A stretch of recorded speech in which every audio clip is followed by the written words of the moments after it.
Retirement पर NPS अंतर्भुक्त government employees ग्राच्युटी पाउथिया बेले UPS अंतर्भुक्त government employees माने एक लमसम अमाउंट पाई आसतु जानिबा कौन से लमसम अमाउंट सर्विस पीरियड केते मिलिबो।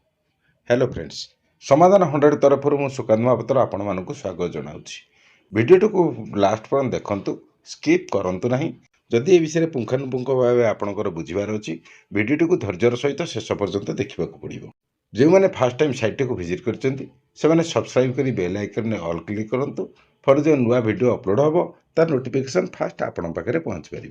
लाइक करूँ एवं अन्य बंधु मानू शेयर करूँ। मनकर बेसिक पे 45,000, डीए @53%, बर्तमान डीए तेल 45,000 इंटू 53% से 23,850 टंका। तेल total receive payment house rent को छाड़ी 45,000 प्लस 23,850 से 68,850 टंका। 68,850 10% 6,885। सर्विस पीरियड प्रत्येक 6 मास को एक यूनिट हिसाब करा जाए। वर्षक 2टी 6 मास बा 2 यूनिट। मनकर सर्विस पीरियड 10 वर्ष बा 120 मास, तेज 120 हरण 6 20 यूनिट 6,885 प्रत्येक यूनिट गुणन 20 से 1,37,700 टंका। जदि सर्विस पीरियड 12 वर्ष होता है तेरे 12 गुणन 12 समान 144 मासे, 144 हरण 6 से 24 यूनिट प्रत्येक यूनिट 6,885। तेणु 24 यूनिट को 6,885 गुणन 24 1,65,240 टंका। जदि सर्विस पीरियड 15 वर्ष होता है तेरे 15 गुणन 12 से 180 मास, 180 मास हरण 6 कारण प्रत्येक 6 मास को एक यूनिट धरा जाए। तेणु 180 मास हरण 6 से 30 यूनिट प्रत्येक यूनिट 6,885 गुणन 30 से 2,06,505 टंका। जदि सर्विस पीरियड 20 वर्ष होता है तेरे 20 गुणन 12 से 240 मास, 240 हरण 6 से 40 यूनिट 6,885 गुणन 40 2,75,400 टंका। जदि सर्विस पीरियड 25 वर्ष होता है तेरे 25 गुणन 12 से 300 मास, प्रत्येक 6 मास को एक यूनिट धरा जाए। तेणु 300 मास को 300 हरण 6 से 50 यूनिट। जेहेतु प्रति यूनिट की आम 6,885 धरीचे, तेणु 6,885 गुणन 50 से 3,44,250 टंका। एम्प्लॉय जनक जदि एनपीएस अंतर्भुक्त होते तेज ग्राच्युटी मिलता है, कारण यूपीएस रे केवल लमसम अमाउंट मिले, एनपीएस रे ग्राच्युटी मिले। जेतिकी वर्ष सर्विस पीरियड होता है एनपीएस रे ताहाकु 2 रे डिवाइड करा जाए।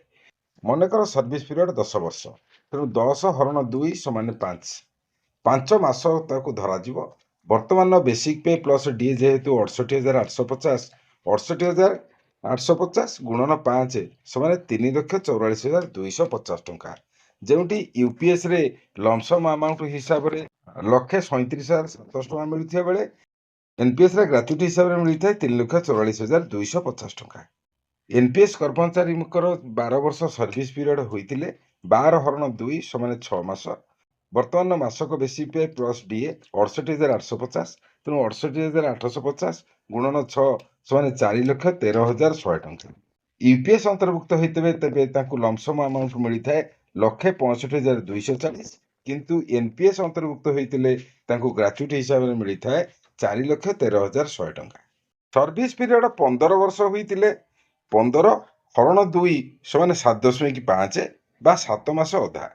वर्तमान बेसिक पे प्लस डीए है 68,850, तेणु 68,850 इंटू 7.5 5,16,375 टंका।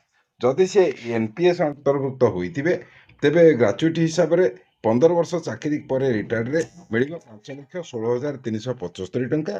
किंतु जदि यूपीएस अंतर्भुक्त हेबे तेबे मिल 2,06,550 टंका। सर्विस पीरियड 25 वर्ष होते 25 हरण 2 से 12.5 बा 12 मास अधे। करेंट बेसिक पे प्लस डीए 68,850 गुणन 12.5 से 8,60,625 टंका। तेणु जदि सी यूपीएस अंतर्भुक्त होते लमसम हिसाब से मिलता 3,44,250, किंतु एनपीएस रे ग्राच्युटी हिसाब से पाइबे 8,60,625 टंका। ଏହିପରି ଭାବରେ ୟୁପିଏସ୍ ଓ ଏନ୍ପିଏସ୍ ଏମ୍ପ୍ଲୟିଜ୍ ମାନେ ରିଟାୟାରମେଣ୍ଟ ପରେ ଗ୍ରାଚ୍ୟୁଟି ବା ଲମ୍ପସମ୍ ପାଇବେ। ଆଶା କରେ ଆପଣମାନେ ନିଶ୍ଚୟ ଗ୍ରାଚ୍ୟୁଟି ଏବଂ ଲମ୍ପସମ୍ ବିଷୟରେ ଜାଣିସାରିଥିବେ।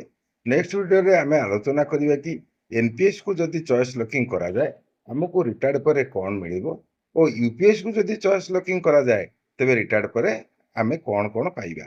ଭିଡ଼ିଓଟିକୁ ଲାଷ୍ଟ ପର୍ଯ୍ୟନ୍ତ ଦେଖିଥିବାରୁ ଆପଣଙ୍କୁ ଅଶେଷ ଅଶେଷ ଧନ୍ୟବାଦ।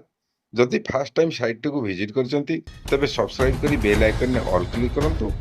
ଯଦି ଆଗରୁ ସବସ୍କ୍ରାଇବ୍ କରିସାରିଛନ୍ତି ତେବେ ଲାଇକ୍ କରନ୍ତୁ ଏବଂ ଅନ୍ୟ ବନ୍ଧୁମାନଙ୍କୁ ସେୟାର କରନ୍ତୁ, ଯାହାଫଳରେ ଯେଉଁ ନୂଆ ଭିଡ଼ିଓ ଅପଲୋଡ଼ ହେବ ତାର ନୋଟିଫିକେସନ୍ ଫାଷ୍ଟ ଆପଣଙ୍କ ପାଖରେ ପହଞ୍ଚିପାରିବ।